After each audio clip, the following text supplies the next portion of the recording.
Di tengah membengkaknya defisit APBN, keinginan pemerintah memindahkan ibu kota dari Jakarta ke Palangkaraya seperti pungguk merindukan bulan. Bagaimana mungkin rencana pemindahan ibu kota itu terrealisasi bila pemerintah harus menahan belanja dengan menghemat anggaran agar defisit keuangan tak melebihi ketentuan 3%. Dari mana biaya pemindahan ibu kota itu jika kini pendapatan pajak terpangkas, sementara belanja negara terus membengkak? Bahwa ibu kota jangka panjang perlu pisah dengan pusat bisnis, saya setuju ya. Tapi sekali lagi kapan-kapan, tidak sekarang. Sekarang saya kira pemerintah fokus ya. Utang kita kan sudah banyak. Program-program janji Pak Jokowi JK kampanye sedang dalam proses.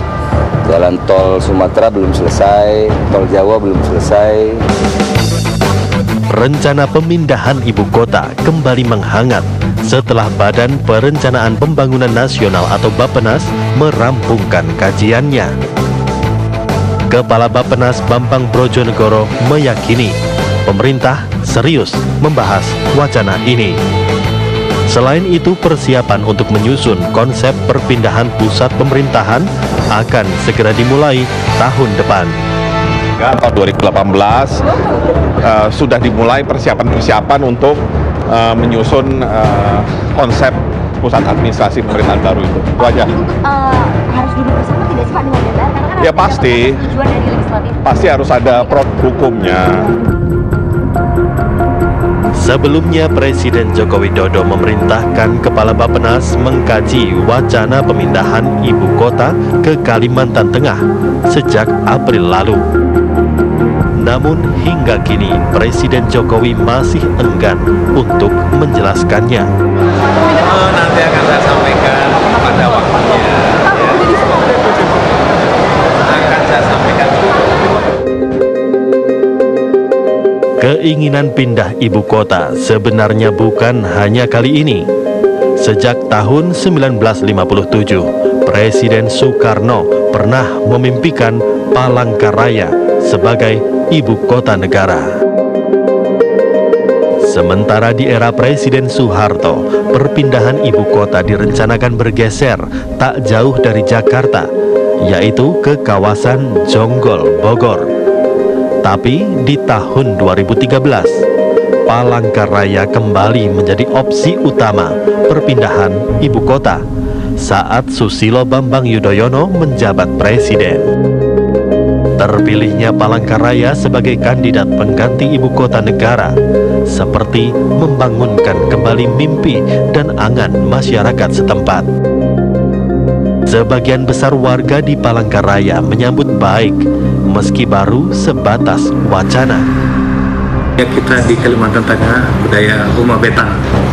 Jadi Huma Betang itu bisa menerima siapapun, agama apapun, budaya apapun. Bagi masyarakat suku Dayak juga, kenapa saya bilang siap untuk menerima?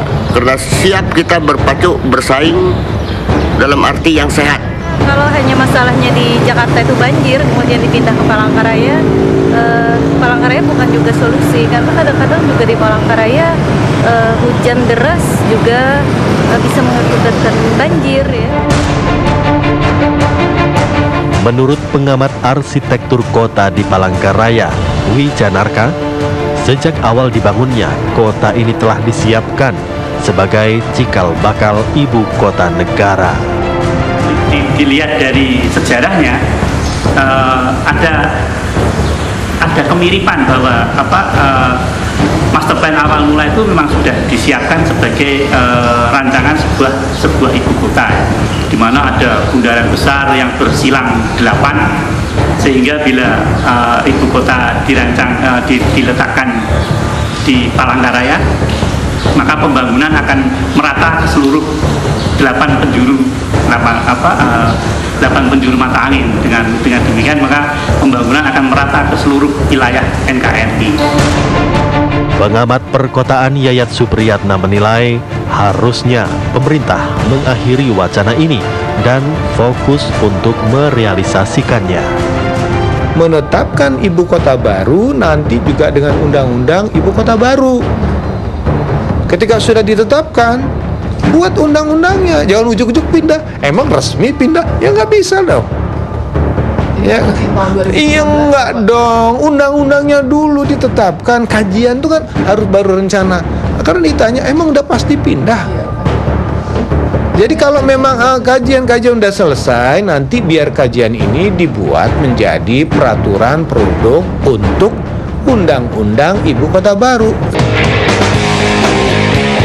Memindahkan ibu kota memang tak semudah membalikkan telapak tangan. Menumpuknya permasalahan di Jakarta dan kesiapan Palangkaraya menjadi pengganti ibu kota bagai menjadi sebuah alasan. Apalagi perlu diingat, pemindahan ibu kota membutuhkan dana tak sedikit, ditambah biaya perpindahan aparaturnya.